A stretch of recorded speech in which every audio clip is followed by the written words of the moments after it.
Mesdames, Mesdemoiselles et Messieurs, l'actualité internationale, notamment africaine, est marquée par deux grandes déclarations opposées, mais qui, dans mon esprit, sont des déclarations similaires. Deux grandes déclarations qui ont l'air d'être opposées, mais qui, dans mon esprit, sont similaires.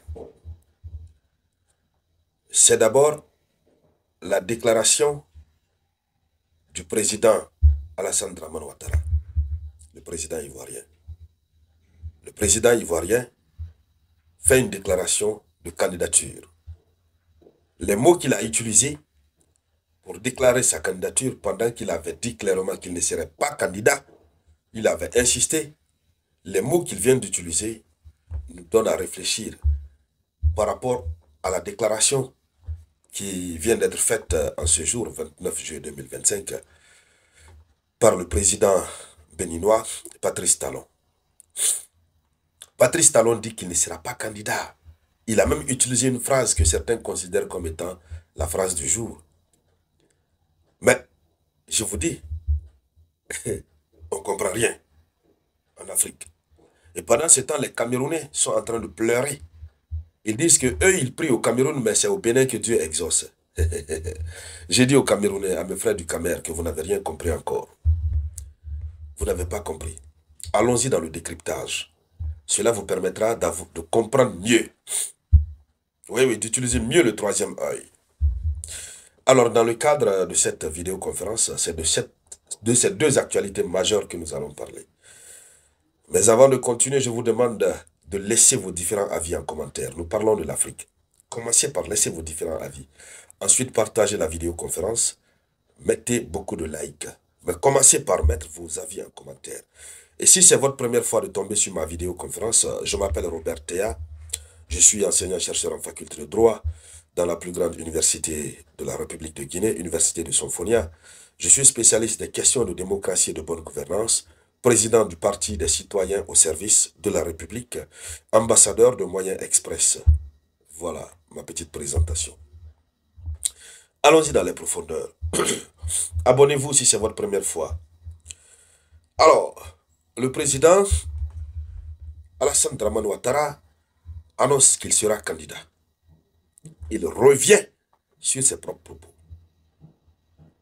Alors, pour justifier cela, il dit le devoir et les circonstances exigent parfois que des paroles données de bonne foi, on est obligé de revenir là-dessus. Donc, il met en avance le devoir. C'est la phrase magique qu'il a annoncée, qu'il a utilisée pour annoncer sa candidature. Après, il est revenu sur les parce que. Donc, le devoir. À cause du devoir, il est obligé d'être candidat pour régler certaines choses. On savait déjà que c'est ce qu'il allait faire. Ceux qui ont jubilé pour dire Alassane Ouattara ne sera jamais candidat en Côte d'Ivoire parce que lui-même il a déclaré. À l'époque, on avait fait des vidéoconférences ici. Pour les anciens qui me suivent ici depuis longtemps, j'avais dit que c'était de la poudre aux yeux. C'était juste une stratégie parce que ça permet de calmer les ardeurs des opposants, puis ça lui permet de se reposer. Ça détourne les regards sur lui. Il attend juste. Octobre, c'est quand il annonce sa candidature. Et puis il dit, le devoir, à cause du devoir, il est obligé de, je ne sais, machin. Maintenant, ce devoir-là, c'est quoi? C'est-à-dire, Ouattara parle comme s'il n'y avait personne d'autre en Côte d'Ivoire qui peut faire le travail là, à la tête de l'État ivoirien. Il commence par des éléments. Il dit qu'il y a le risque élevé du terrorisme. La Côte d'Ivoire est exposée. Il faut travailler sur ça. L'économie ivoirienne est malade. C'est lui-même qui le dit, hein? Quelqu'un qui a fait combien d'années à la tête de la Côte d'Ivoire. Il dit que l'économie de la Côte d'Ivoire a des sérieuses difficultés. Il faut redresser tout ça. Donc, après avoir annoncé sa candidature, il allait dans les parce que. Tout ce qu'il a dégagé, ce sont les raisons qui justifient son revirement à 180 degrés. Il a fait un revirement. Il est revenu sur sa parole. C'est la stratégie. de la plupart, ces derniers temps, de la plupart des chefs d'État. C'est pourquoi je vois certains apprécier Patrice Talon. Patrice Talon, aujourd'hui, il a déclaré, il dit qu'il est fatigué du fauteuil présidentiel. Il ira se reposer en 2026.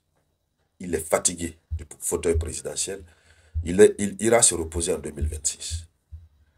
Ce n'est pas presque les mêmes types de déclarations que Ouattara avait eu à faire. C'est presque la même chose. Oui. Il voit que la stratégie fonctionne. Pour qu'on le laisse en paix, pour éviter qu'il y ait des manifestations, à 3 mois ou 4 mois, voire 5 mois avant l'élection, il va dire, bon, comme Ouattara a dit tout à l'heure, il dit qu'il a reçu beaucoup de messages de la part des femmes, des hommes, des messages anonymes, lui demandant de se présenter. Quand le moment se rapproche, mais Patrice Talon va revenir, il va utiliser la stratégie de Ouattara, c'est clair.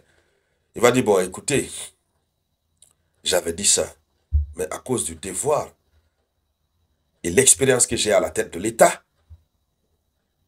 le Bénin a besoin de quelqu'un qui a de l'expérience. C'est comme ça Ouattara vient de parler. Il a dit, connaissant mon expérience à la tête de l'État, je pense que il me faut être candidat pour résoudre tout ça. Pendant qu'il est là depuis combien d'années, il n'a jamais pu résoudre tout ça. L'économie de la Côte d'Ivoire est en difficulté. On a toujours dit ça à nos amis ivoiriens. Ils refusent de croire, ils refusent de comprendre. Les gars du RHDP, d'ailleurs, eux ne comprendront jamais. Parce qu'ils se sont préparés à ne jamais comprendre quelqu'un. Parce que tant que le pouvoir est là, ça leur est profitable. Donc, Patrice Talon, vous applaudissez pour lui. Il dit ceci. Patrice Talon a été clair, hein. Il dit, personne ne va m'attacher dans le fauteuil présidentiel. Je m'en vais en 2026. La fonction m'a vieilli. Oui, la fonction lui a vieilli. On est d'accord. Mais écoutez, pourquoi les présidents refusent de quitter leur fauteuil présidentiel? Ouattara, il sait, en Côte d'Ivoire, il sait là où il est. S'il quitte, les poursuites judiciaires, ça va le dégoûter.